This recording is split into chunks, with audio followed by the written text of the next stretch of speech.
Mega Krishna Reddy అవినీతి మీద ఏలేటి మహేశ్వర్ రెడ్డి ఒక్కటే పోరాటం చేస్తున్నాడు. ఎందుకు మీకు ఆయనతో కలిసి గొంతు విప్పలేదు? నిన్న కూడా చెప్పాను, నిన్న కూడా ఇంటర్వ్యూలో చెప్పాను. ఈరోజు మళ్ళీ తెలంగాణను చెరబట్టిండు మెగా కృష్ణారెడ్డి అన్నారు. అంటున్నాను, డైరెక్ట్ చెప్తున్నాను. ఇంతకుముందు రాజకుటుంబం పరిపాలించినప్పుడు కూడా తెలంగాణ, నేను ఒక దయచేసి మీరు గమనించాల్సిన చంద్రబాబు గారు, ఇది రాజకీయ విమర్శ కాదు. ఈ మెగా కృష్ణారెడ్డి అంటున్నద్దులు మా తెలంగాణ వ్యక్తిత్వం నిలబడదు. మేము ఏదైతే పోరాడి సాధించుకున్న తెలంగాణ ఉందో, నీళ్లు నిధులు నియామకాలే కాదు, అన్ని రంగాలలో మా తెలంగాణ స్వయం సమృద్ధి చెందాలా. అది ఫిల్మా ఫీల్డ్ కావచ్చు, మళ్ళీ మేము మహేష్ బాబునే ముద్దించుకోవాలా, జూనియర్ ఎన్టీఆర్కి జై కొట్టాలా, మళ్ళీ రామ్ చరణ్కే మేము పూలదండలు వేయాలా, ప్రభాస్కే మేము పాలు పోయాలంటే కుదరదిగా. అంటే నేను అనేది ఏంటంటే వాళ్ళతో పాటు మేము కొద్దిగా డెవలప్ కావాలి అన్ని రంగాలలో. ఆ రంగమే కావచ్చు. అంటే ఇప్పుడు ఈ 33 జిల్లాలని 33 జిల్లాలలో కూడా ఈరోజు కూడా మెగా కృష్ణారెడ్డి పెత్తనం చెప్తున్నాడు మళ్ళీ. అంటే మళ్ళీ ముఖ్యమంత్రులు మారుతుంది తప్ప మెగా కృష్ణారెడ్డి చలనం ఉంటుంది తెలంగాణ.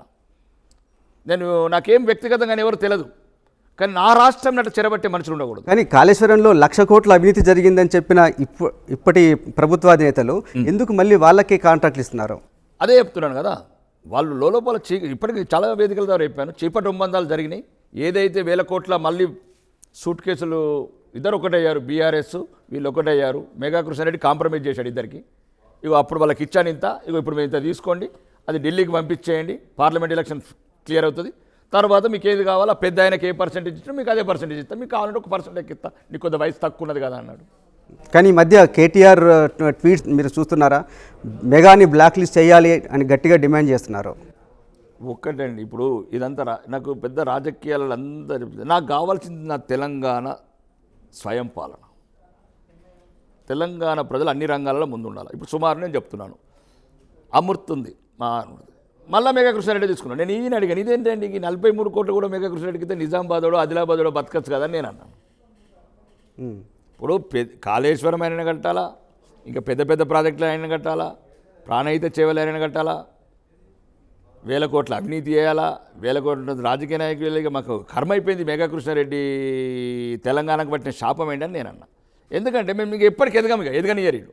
ఇతను మెగా కృష్ణారెడ్డి అనేవాడు తెలంగాణని ఇష్టపడడు, తెలంగాణని ఎదగనియాడు. నేనేమంటున్నానంటే దయచేసి ఇది అందరూ చూడాలి. తెలంగాణలో ఉన్న రాజకీయ నాయకులు కావచ్చు, ముఖ్యమంత్రి గారు కావచ్చు, మాజీ ముఖ్యమంత్రి కావచ్చు, కేటీఆర్ గారు కావచ్చు, హరీష్ రావు కావచ్చు, దయచేసి మీకు చేతులు ఎత్తి వేడుకుంటున్నాను. తెచ్చుకున్న తెలంగాణ మళ్ళీ కొందరు అంటే మొత్తానికి గుత్తాధిపత్యం చెలాయిస్తున్న ఈ వ్యవస్థ మీద కనెక్ట్ మీద కొద్దిగా విముక్తి చేయండి. పెద్ద వాళ్ళు చేయని ఈ 40 కోట్లు మీరు చేయలేరా? చాలామంది కనెక్ట్ ఉన్నారు, మరి చేయకపోతే మేము ఎప్పుడు వెనుకబడి ఉంటాము. ఎందుకు ఇవ్వట్లేదు మరి? మళ్ళీ ఇప్పుడు చెప్పాం కదండి, అతనికి ఏం చేయాలి? ఆ 43 కోట్లు కాకుండా 42 ప్యాకేజెస్ ఒకటి పెట్టారట.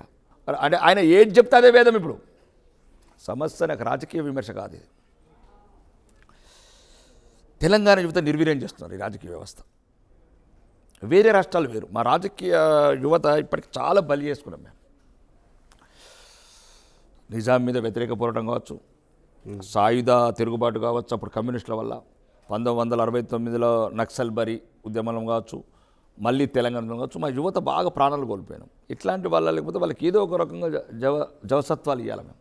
ఏ రాజకీయం ఏ పార్టీ అయినా పర్లేదు, నాకు పార్టీలకు విరుద్ధంగా మాట్లాడుతారు. కానీ మీరు వ్యతిరేకిస్తున్నారు, కానీ చాలా రాష్ట్రాలు కూడా ఇదే మెగా కృష్ణారెడ్డికి కాంట్రాక్ట్ ఇస్తున్నాయి, కేంద్ర ప్రభుత్వం కూడా ఇదే కృష్ణారెడ్డికి ఇస్తున్నాయి. దాని కారణం ఏంటి? దాన్ని మీరు ఏం చేయబోతున్నారు? నేను మెగా కృష్ణారెడ్డికి అది చెప్తున్నాను, పెద్ద కాంట్రాక్ట్ ఉంటే నువ్వు చేయరా బాబు, తప్పు లేదు, చిన్నవి స్థానిక కాంట్రాక్టులకు ఇవ్వండి అంటున్నాను. ఇది తప్పని ప్రపంచంలో ఎవరైనా చెప్పండి, ఏ మీడియా ఛానల్నే చెప్పండి. నేను ఏమంటున్నాను, మెగా కృష్ణారెడ్డికి ఇద్దంటే మెగా కృష్ణారెడ్డికి స్థాయికి తగ్గట్టు అతని రోజున నాకు తెలిసి ఇండియాలో పెద్ద టాప్ ఆయన పీపీ రెడ్డి గారు సుమారు 1,00,000 కోట్లేమో వైట్ అమౌంట్ చూపించారు. ఇంకా 1,00,000 సంవత్సరాల వరకు నెంబర్ 1 ఉండే కుటుంబం కాబట్టి వాళ్ళు దయచేసి ఆ స్థాయి పనులే ఇవ్వండి. ఒక మధ్యతరగతి మాలాంటి కుటుంబాలకు వెళ్ళి వచ్చిన కొద్దిగా ఎదగనివ్వండి అని నేను. కానీ అంటే చిన్న కాంట్రాక్టులు చిన్న వాళ్ళకి వదిలేసి పెద్దవి వాళ్ళనే చేసుకోమంటారు. అట్లాంటి వాళ్ళు అంటే ఎల్ఎన్టీ కావచ్చు, ఆదిత్య బిర్లా కావచ్చు, లేకపోతే చాలా కంపెనీలు ఉన్నాయి ఇండియాలో, టాప్ కంపెనీస్ అది ఒకటే లేదు, చాలా కంపెనీస్ ఉన్నాయి. ఎల్ఎన్టీ మెట్రో మెగా కృష్ణారెడ్డి కట్టలేదు. కాంట్రాక్ట్లు ఇవ్వకపోవటం వేరే విషయం, కానీ 1,00,000 కోట్ల అవినీతి జరిగిందన్నప్పుడు దాని మీద ఎందుకు యాక్షన్ లేదు, ఎందుకు శిక్షలు పడట్లేదు? మేము అదే అంటున్నాం. నేను చాలాసార్లు శాసనసభ్యులుగా లేవనెత్తుతున్నా. ఎందుకైతే ఇప్పుడున్న ప్రస్తుత ముఖ్యమంత్రి గతంలో మాజీ కాదు ఇప్పుడున్న ప్రస్తుత పిసిసి అధ్యక్షుడు రాజకీయంగా మొత్తం తెలంగాణ వ్యాప్తంగా 1,00,000 కోట్ల అవినీతి జరిగింది. కేసీఆర్ కుటుంబంకు 2 రూమ్ల బెడ్రూమ్లు చెర్లపిల్ల కట్టించిన రెడీ ఉన్నది అని రకరకాల ఆరోపణలు చేశాడు. అందరూ కాంగ్రెస్లో ఇప్పుడున్న సీనియర్ మంత్రులు అందరూ చేశారు. చివరికి అధికారం రాగానే ప్రెస్ మీట్ పెట్టారు ఉత్తమ్ కుమార్ రెడ్డి గారు, గౌరవనీయ మంత్రివర్యులు. అసలు అది ప్రాజెక్టే పనికిరాదు, దీంట్లో మొత్తానికి 1,000 కోట్ల సొమ్ము జరిగింది. ఎల్ఎన్టీ వాళ్ళు కూడా వచ్చి ఒప్పుకున్నది, మాకేం సంబంధం లేదు. ఆయన తోటల డిజైన్ చేసిండు, తోటల డిజైన్ చేసి మేము కట్టినాము.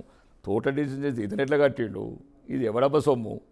31,000 కోట్ల ప్రాజెక్ట్ని 1,42,000 ఎట్లా తీసుకెళ్ళిండ్రు, 92,000 ఖర్చు పెట్టిండ్రు. ఇప్పటి వరకు పారిచ్చింది ఎంత? 105,000 ఎకరాలు. దీనికి అంతా ఒక పెద్ద సిబిఐ లాంటి సంస్థను ఎంక్వైరీ చేస్తే అందరూ బయటకు వస్తారు. అది తెలంగాణ ప్రజల డబ్బు ఏదైతుందో దాన్ని రికవరీ చేయొచ్చు. ఓకే, అంటే దీని మీద మీరేమన్నా ఒక బీజేపీ ఎమ్మెల్యేగా హైకమాండ్ కానీ ప్రధానమంత్రి కానీ అప్పీల్ చేస్తారా? నేను చేశాను, ఆల్రెడీ చేశాను. నా స్థాయి చిన్నదండి. ఇప్పుడున్న శాసనసభ్యుడిని, భారత ప్రధానమంత్రి, 30 రాష్ట్రాలకు 145 కోట్ల ప్రతినిధి. నాకు ఏ వేదిక వచ్చినా నేను గొంతెత్తున్నాను. అది నా పార్టీకి మంచిది, నా జాతికి మంచిది, నా ధర్మానికి మంచిది. అసలైన తొలి వెలుగు. ఫాలో వాట్సాప్ @తొలి వెలుగు official.